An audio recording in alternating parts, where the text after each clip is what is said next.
World record break করে ফেলাইছি already. রিস্কায় 5 জন, ঠিক আছে? এই 1 জন 2 জন 3 জন 4 জন 5 জন, তাও এক রিস্কায়। টায়ারের অবস্থা মানে শেষ। আর মনে হয় যে টাস করে যাবে, ঠিক আছে? গরম গোসল করতে আসি।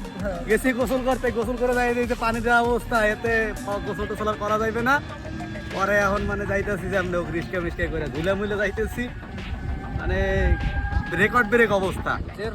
যে পরিমাণ গরম, এর মধ্যে আবার রিস্কায় 5 জন, যা মানে ঐতিহাসিক। আর রাস্তার অবস্থা তো মাশাআল্লাহ। এই যে রাস্তার অবস্থা হইছে এই, আর আমরা তো এই আছি কোন রকমের মাছাই এটা তো বাজাই লেছি, ওইটারে বাজাই লেছি, মাঝখানে একটা হয়ে আছে চাপাই মাপাই হান্দাই লইছি। আমনি লই এলাম, এদিকে খালি গাছে আম, এই যে কাঁঠাল, এই পাশে আম টাম আবি যাবে, এই যে লিচু সবই আছে মোটামুটি।